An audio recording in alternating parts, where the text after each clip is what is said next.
关注人工智能的朋友们，大家好，我是键盘上的上档键。前面一集我们聊了一些数学的基本知识，讲了导数、偏导、梯度。今天这集我们要讨论另一个概念——损失函数 （loss function）， 它是机器学习的灯塔、指挥棒。损失函数是什么呢？干什么用的呢？要解释这个概念的话，我们先来看一个例子。那么这个例子还是我们的水果分类器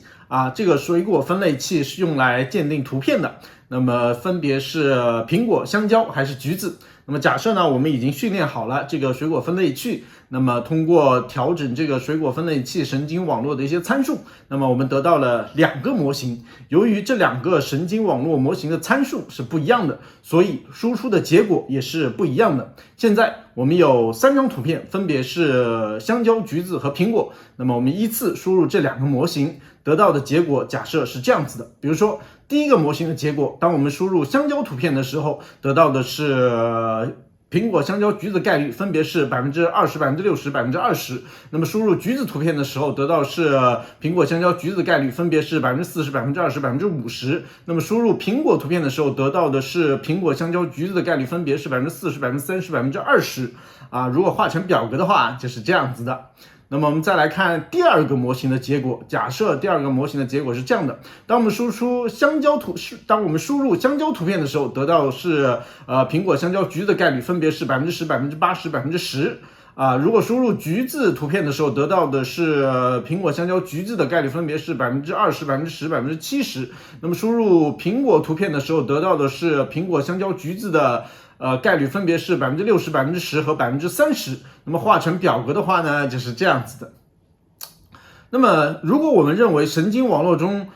输出的那个结果中哪个概率最大，那么就是哪个水果的话，那么这两个模型对于这3张图片的判断正确率都达到了100%。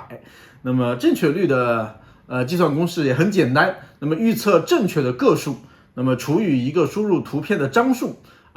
就是一个正确率。对于这两个模型而言，都是3除以3，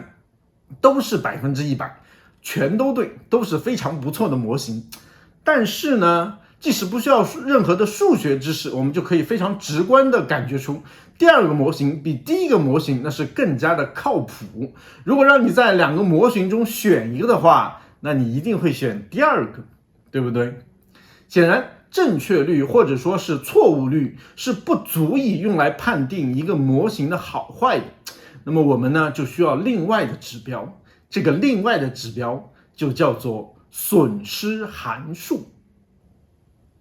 损失函数衡量模型输出和真实值之间的差距，我们可以把它想象成真实的结果经过神经网络模型之后损失了部分的真实情况，所以它被称之为损失函数。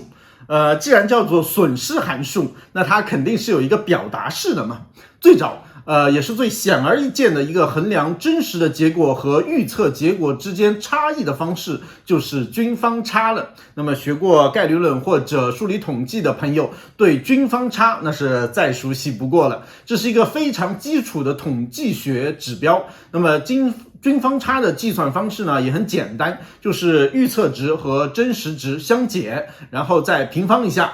平方以后再求和取平均就好了。那么数学公式的话呢是这样子，就是 n⁻1 西格玛 i 从1到0然后括号里面是带帽子的 yi 减去一个 yi， 然后括号外面是平方。那么其中有帽子的 yi 是模型的预测的值，没有帽子的 yi 是真实值。那么西格玛就是求和的意思， n 是样本的个数，也就是在这里就是3。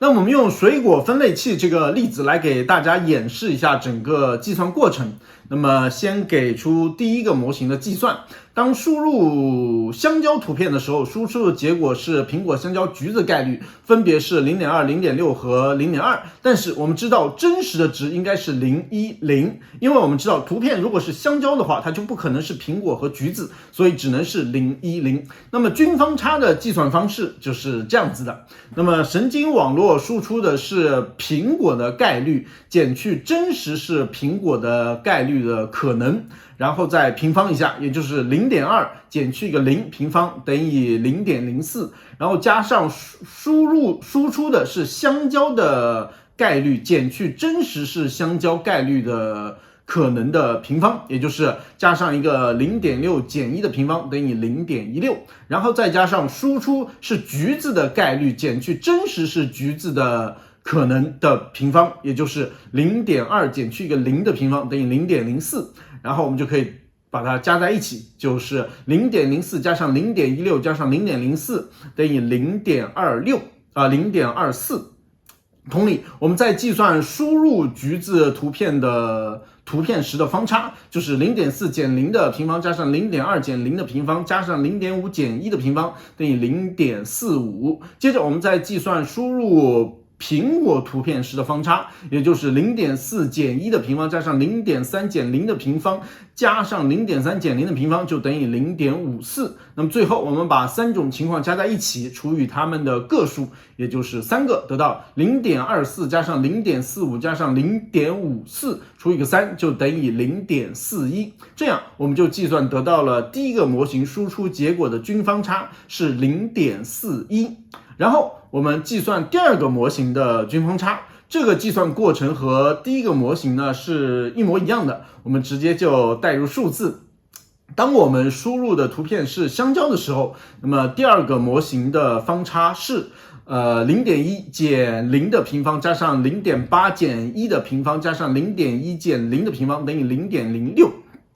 输入橘子的图片的时候的方差是 0.2 减0的平方加上 0.1 减0的平方加上 0.7 减1的平方等于 0.14。输入苹果图片时的方差就是 0.6 减1的平方加上 0.1 减0的平方加上 0.3 减0的平方就等于 0.26。最后把上面三种情况加总在一起，然后除以它们的个数，也就是3个，就得到 0.06 加上 0.14加上 0.26 除以3等于 0.153。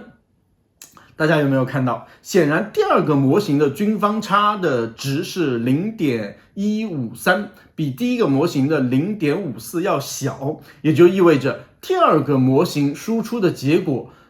更加接近真实的情况，这就和我们的直观感觉非常一致了。但是呢，在深度学习的世界中，人们往往是不采用均方差作为损失函数的，只有在小模型中人们才会使用均方差作为损失函数。那么像我们耳熟能详的，比如说大语言模型啦、图像视频的生成的工具都不太会使用均方差作为损失函数。在说为什么不使用均方差作为损失函数之前，我们再聊一聊损失函数的作用。看到这里，有朋友一定会说，损失函数不是用来判断一个机器学习模型的好坏的吗？这个答案是对的，但是在判断一个模型好坏的基础上，损失函数还有一个非常重要的作用，它就是训练神经网络，也就是标定神经网络中庞大参数的目标函数。什么意思？就是说，当不断的调整整个神经网络里的权重 Wi 和偏置 b 这些参数的值的时候我们就可以得到不同的损失函数的值。那么显然，损失函数值最小的那一个，就说明它输出的结果最符合真实的情况。那么这个损失函数值最小的这个模型所对应的神经网络参数就是最好的一组参数了。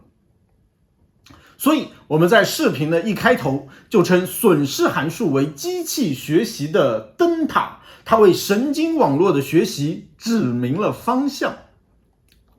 这个时候呢，聪明的观众朋友的脑海里就会出现另一个问题，那么怎么通过损失函数的最小化来调整整个神经网络的参数呢？非常好的问题，不过这个问题我们要等到下面一集才会聊，还请大家期待啊。那我们先回到刚才的问题，为什么均方差很少作为损失函数呢？和人匹配工作岗位其实是一样的，了解他的能力特性，就可以判断他是不是适合这个岗位了。那么均方差作为损失函数，它有几点是不适应的。第一点，它对异常数据过于敏感，只要有一两个离群的数据，那么均方差就会变得非常的大，导致最后输出结果可能向异常点偏离。第二点就是均方差计算是带单位的，无论是相减、平方、求和还是平均，都必须在同一个单位下计算，否则最后的结果就会出现向不同单位偏斜的一个情况。第三点，对数据的均衡性它依赖非常大，也就是对数据的均衡性敏感。比如水果分类器中，如果很多例子，比如说有100个例子都是香蕉，但是我们只有3-4个例子是苹果和橘子，这时候输出的结果就会向香蕉倾斜，也就是说神经网络最后可能会认为啥图片都是香蕉。第四点就是均方差梯度下降的速度比较慢，那么整个优化模型它就需要更长的一个时间。如果均方差不太适合做损失函数，那通常损失函数用的是什么呢？业界通常更喜欢用交叉商来做损失函数 ，cross entropy loss function。大家是不是一听交叉商，脑子嗡的一声就大了？这个东西听着就特别复杂啊，我连商都不理解，还怎么理解交叉商啊？大家不要被名字吓倒啊！其实它是非常简单的，你只要知道交叉商衡量的是两个概率分布之间的差异程度就好了。交叉商计算出来的值越小，它们的差异程度就越小。那么交叉商的计算公式是这样子的：负的 n⁻1乘以一个西格玛的i 从1到 n yi 乘以 log 带帽子的 yi， 其中有帽子的 yi 是模型的预测值，没有帽子的 yi 是真实值， n 是样本的个数，这里也就是3。这些符号和之前计算方差的时候其实是一样的。需要注意的是，整个公式最前面有一个负号，以确保计算出来的值是正值。好，我们现在就继续用这个水果分类器来计算一下两个模型的交叉商分别是多少。我们先来计算第一个模型，当输入的图片是香蕉的时候，输出的结果是苹果、香蕉、橘子的概率分别是 0.2、0.6 和 0.2。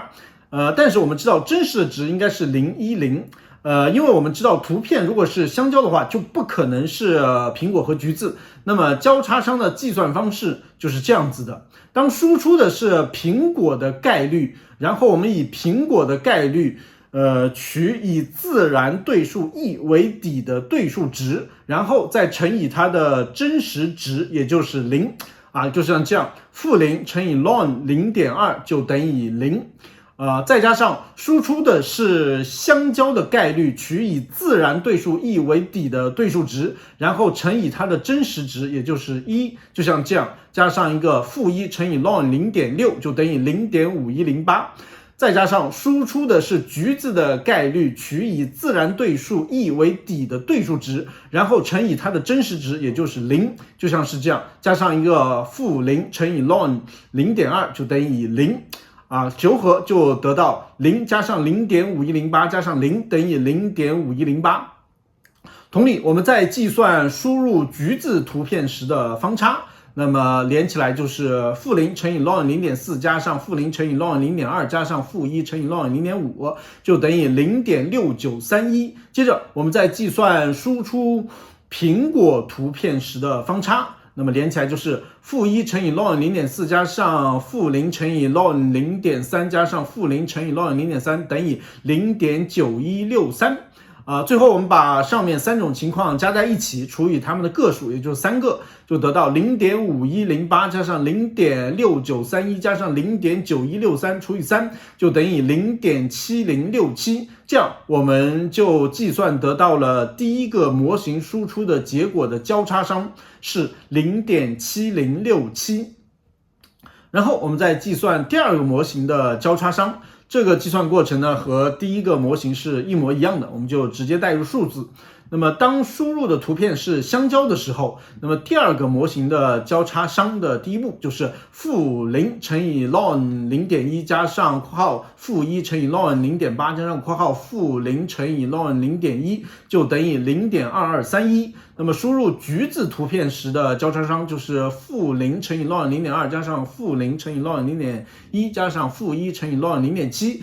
就等于0.3567。输入苹果图片时的交叉商就是-1乘以 ln 0.6加上-0乘以 ln 0.1加上-0乘以 ln 0.3就等于0.5108。最后把上面三种情况加在一起，除以它们的个数，也就3个，就得到0.2231加上0.3567加上0.5108除以3就等于0.3635。可以看到第一个模型的交叉商是0.7067，第二个模型的交叉商是0.3635。显然第二个模型更好，也就更加接近真实的情况。这两个不就是数字不一样吗？都是越小越好，感觉没啥区别啊。确实这个两个例子里面没有什么显著的区别，但是大型神经网络里面这两者就有着天壤之别了。很多情况下，以均方差作为损失函数，甚至会出现训练无法正常完成的情况。交叉商函数的优点是什么呢？第一，它简单直白，直接基于分类的概率计算，可以让人类更直接明白模型预测结果和真实情况之间的差异。第二点就是交叉商函数是一个可导的凸函数，也就是说它处处有斜率，并且有极值。这个性质就非常的好，这就可以让我们通过计算来寻找交叉商函数的最小值。什么意思？我们知道交叉商的值最小，意味着这个神经网络的性能就最好。也就是说，我们可以通过计算来标定神经网络的参数，从而让这个神经网络最好，也就是输出最接近真实的值。这是不是一个非常好的特性呢？第三点，它的收敛速度快，可以使用更少的迭代次数找到自己的最小值，这就意味着训练的时间短，效率高。效率高的意思就是更省钱。恰恰是这些优点使得交叉商作为损失函数的应用非常的广泛，特别是在分类问题中尤为明显，比如我们例子中提到的图像识别。那么另外呢，在自然语言处理 Natural Language Processing 里也是非常重要的损失函数之一。因为在自然语言处理里面，预测一个句子的下一个单词实质上是和分类应用特别相似的。我们来举一个例子，比如说这句话 The capital of France is， 这句话里面最后一个单词的预测几乎可以肯定的就是 Paris。这个时候神经网络就会判定在一个词库里面所有的词里面，给每一个词打一个概率。那么这个时候概率的这些结果概率的好坏就可以使用交叉商作为损失函数。像我们所熟知的 GPT、BERT 就都是这样子做的，所以它的应用是非常广泛的。当然硬币总有两面，有优点肯定有它的缺点。比如说交叉商函数是一个对数函数，因此计算量比较大，比较消耗算力，也就意味着成本更高。比如它对不平衡数据比较敏感，这一点的话是和均方差有点类似，所以这里也就不再赘述了。但是与此同时，科学家和数学家那么自然会想到各种各样的其他的类型的函数来作为损失函数，来弥补交叉商的不足，对不对？那么比如说他们就会使用 L1 损失函数、Haber 损失函数、Focal 损失函数、KR 散度以及负对数自然损失 Negative Log Likelihood Loss 等等等等。有兴趣的朋友可以自己去查阅相关的资料，那么受限于视频的时长，这里就不一一介绍了。另外主播要特别强调一下的是，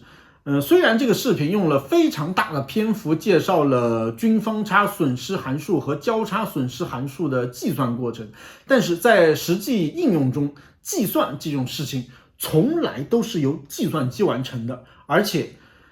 可实际应用的神经网络，它的计算量是极其庞大的，也只有由计算机才能完成。这里花大量的时长来展示计算的过程，只是给大家一个更加直观的印象，以便于大家理解损失函数的概念。所以请大家务必着眼于损失函数这个概念的理解，而不要去拘泥于整个计算的过程。最后再次感谢您的观看，还麻烦您高抬贵手，点赞关注，欢迎在评论区留言。那么我们下期再会。